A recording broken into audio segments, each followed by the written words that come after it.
que aconteceria se você misturasse num caldeirão a União Soviética, a Alemanha nazista e umas pitadas do místico René Guénon? Esse é o Visão Libertária, sua fonte de informações descentralizadas e distribuídas. O mundo assistiu estupefado aos atos de guerra praticados por Vladimir Putin na Ucrânia. Tanto por não conseguir prever as ações do autocrata russo, ninguém esperava que isso fosse acontecer, mas também por confiar em demasia que conflitos dessa magnitude seriam economicamente inviáveis no século XXI. O que, diga-se de passagem, ainda pode se mostrar verdadeiro. Putin pode ter apostado alto demais, ficaremos sabendo mais adiante. Mas talvez a falha em prever tal ação totalmente inconsequente e danosa tenha se dado pela falta em compreender o pensamento filosófico de Vladimir Putin, a forma como ele vê o mundo. Muitos ocidentais encararam a decisão de Putin, violenta, antieconômica e totalmente deslocada de um objetivo viável e lógico, como mera loucura de um tirano. Outros ocidentais veem suas ações como um grande xadrez multidimensional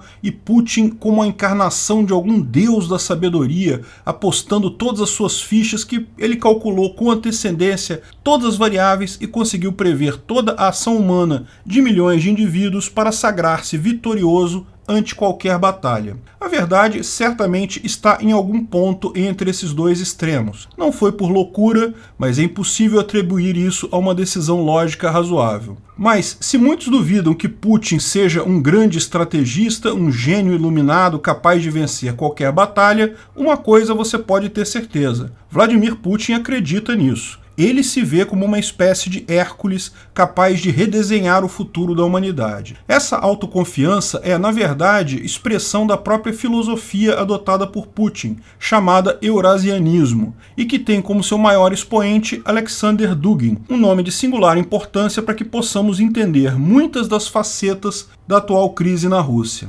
Alexander Dugin é, numa breve descrição, um filósofo filho de um oficial da KGB, além de ser a principal voz da chamada Quarta Teoria Política. Ele foi o principal organizador do Partido Bolchevique Nacional, da Frente Bolchevique Nacional e do Partido da Eurásia. Ele também serviu como conselheiro do presidente da Duma estatal, Gennady Siliznov, e membro líder do partido governante Rússia Unida, Sergei Naryshkin. Ele também é internacionalmente conhecido como o guru de Vladimir Putin. Halia Koinash, do Grupo de Proteção de Direitos Humanos de Kharkiv, disse que a influência da ideologia eurasiana de Dugin nos acontecimentos no leste da Ucrânia e na invasão da Crimeia pela Rússia está além de qualquer dúvida. De acordo com Vicente Joubert, a ideologia radical de Dugin tornou-se base para a política interna e externa das autoridades russas. Parafraseando este autor, vale a pena ouvir Dugin a fim de entender a que destino o Kremlin está levando seu país e toda a Europa. O filósofo guru de Putin é, de muitas maneiras, um personagem semelhante a Rasputin, o famoso místico russo associado à queda da dinastia Romanov.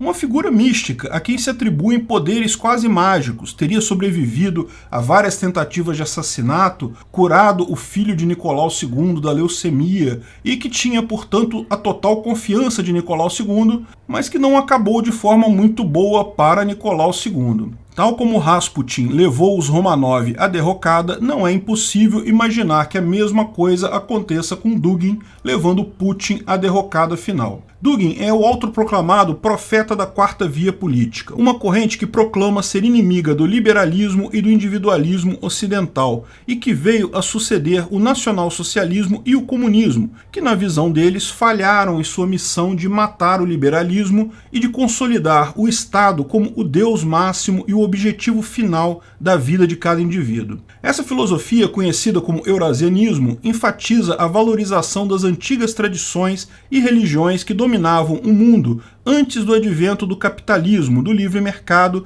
e da produção em massa. Antes que as pessoas tivessem um mínimo de liberdade para interagir entre si, fazer comércio, comprar, vender, conversar, como temos hoje. Por conta dessa faceta saudosista muito ligada à religião, os mais desavisados acabam vendo essa proposta proposta como uma filosofia alinhada aos valores do conservadorismo, mas esse é um erro crasso. Investindo neste engodo, não é de se estranhar que o próprio Putin venda a si próprio como a expressão dos valores da tradição em contraste com a decadência do Ocidente. Esse discurso atrai muitos homens descontentes com o progressismo ocidental. O misticismo também está na raiz do eurasianismo, principalmente pela notória influência de René Guénon e Julius Evola. Os mais céticos dentre nós podem muito bem achar que esse fator místico é de pouca importância, mas grandes eventos da história mostram que a crença em uma missão espiritual esteve por detrás de grandes eventos da humanidade, particularmente no século XX,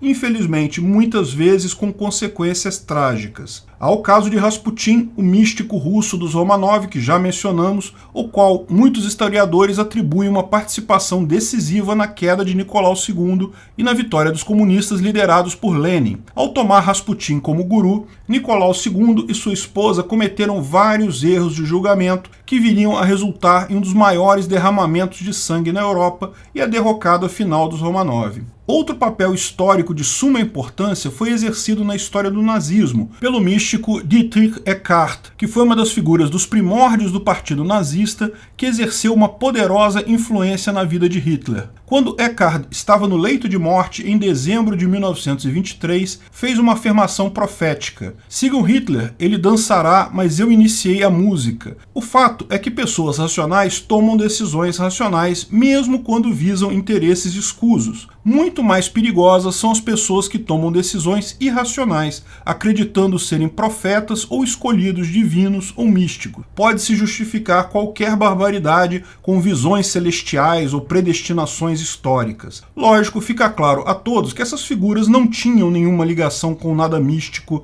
de fato. Mas a nossa tese é que grandes eventos da humanidade podem sim apresentar conexões explícitas com crenças e profecias extravagantes que funcionam como um catalisador para as ações irracionais de seus líderes. O líder se sente justificado em uma ação, mesmo que sem nenhum embasamento no mundo real, apenas observando os aspectos místicos que, no final das contas, podem estar apenas na cabeça dessa pessoa e de seus gurus próximos. Esse é certamente o caso do guru de Vladimir Putin. Infelizmente, certas pessoas com um forte senso moral e ligada à pauta dos costumes, muitas vezes acabam atraídas pela lábia de pessoas como Alexander Dugin. No entanto, antes que você vista sua armadura templária e se aliste no exército eurasiano, cabe conhecer melhor os meandros dessa filosofia. Isso não é conservadorismo. No prefácio à edição brasileira do livro A Quarta Via Política, os adeptos nacionais do eurasianismo afirmaram que a obra contém diretrizes que se mostrarão extremamente úteis para que os autênticos revolucionários apliquem na construção de uma quarta teoria política.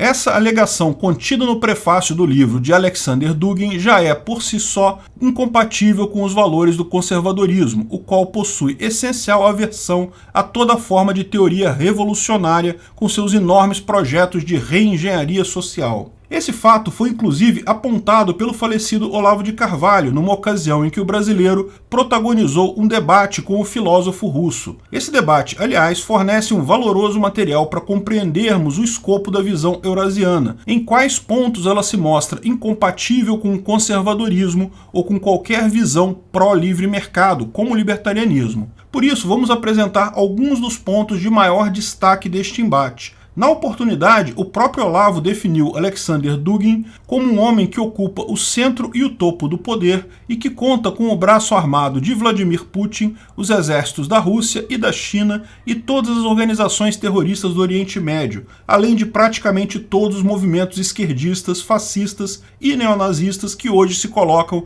sobre a bandeira do seu projeto eurasiano. Já Dugin nunca negou ou fez qualquer esforço para atenuar tais acusações, mesmo porque elas descrevem a pura e simples realidade. Em seu debate com Olavo de Carvalho, que chegou a virar um livro, Dugin apenas lamenta que Olavo não comungue da sua visão de que o Oriente é a única salvação para as tradições da humanidade. O projeto eurasiano também toma emprestada formas utópicas da teoria de Platão, advogando a formação de um Estado perfeito. A sua visão também bebe da tradição hindu, de onde extrai também a importância das castas. Para que não restem dúvidas, vamos a uma citação das próprias palavras de Dugin que estampam essa visão. A ordem dos guerreiros e dos sacerdotes, para mim pessoalmente, e implicitamente para a maioria dos povos eurasianos, é muito melhor do que a ordem dos comerciantes. Mais que isso, eu sugeriria a aliança entre o militarismo russo-chinês e a Irmandade muçulmana na luta comum para a derrocada da ordem mundial americana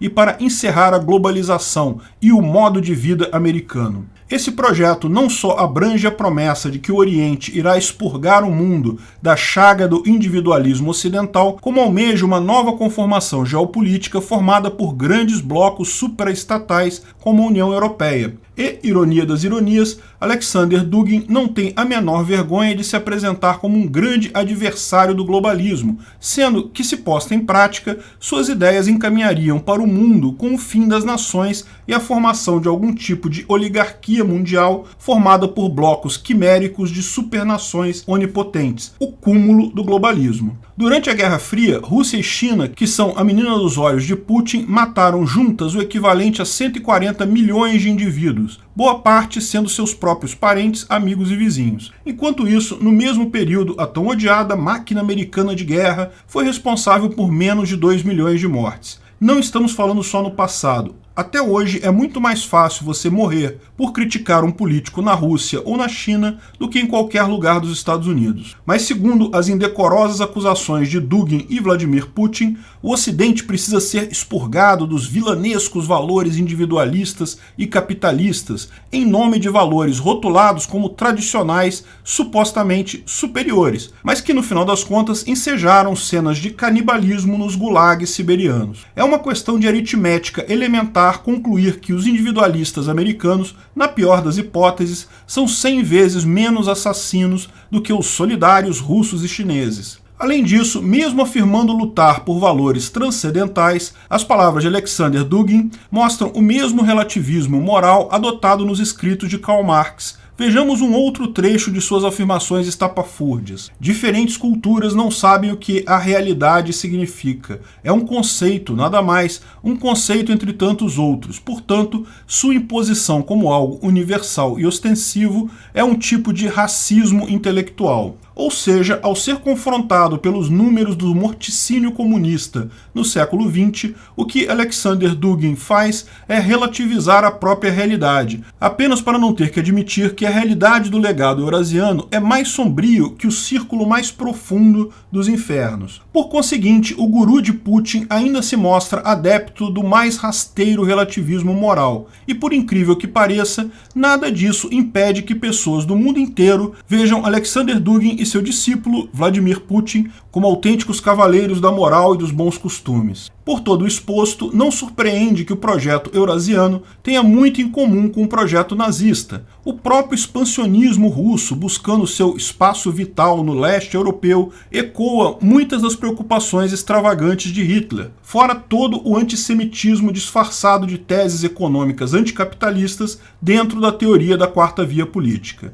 No fim das contas, a verdade nua e crua é uma só. O esquema de poder na Rússia trocou de vestido, mas continua o mesmo, com as mesmas pessoas nos mesmos lugares, exercendo as mesmas funções e com as mesmas ambições totalitárias de sempre. E o resultado é esse. Se você louva Putin como um estrategista infalível, se você minimiza a agressão dos projetos expansionistas de Moscou, se você acha que o Ocidente precisa ser parado e que a pessoa certa para fazer isso é um agente da KGB, então, meus parabéns, você é autenticamente um socialista. Obrigado por sua audiência. Esse artigo foi sugerido e escrito por Rodolfo Andrello, revisado e narrado por Peter Turguniev. Esse vídeo foi um oferecimento de armataweb.com, cloud e serviços de data center. 100% de compromisso com a satisfação e privacidade dos clientes. Aceitamos Bitcoin. Veja o link na descrição do vídeo. Se você gostou desse vídeo, clique no like e compartilhe ele em suas redes sociais. Se inscreva no canal para nos ajudar, clicando no botão vermelho abaixo. Se quiser ser avisado de novos vídeos, clique no sininho ao lado. Se você quiser comprar camisas e outros itens do Visão Libertária, veja nossos itens no site Pimenta no Café, pimentanocafé.com.br/Visão Libertária, tudo junto sem acento, ou clique no link da descrição. Até a próxima!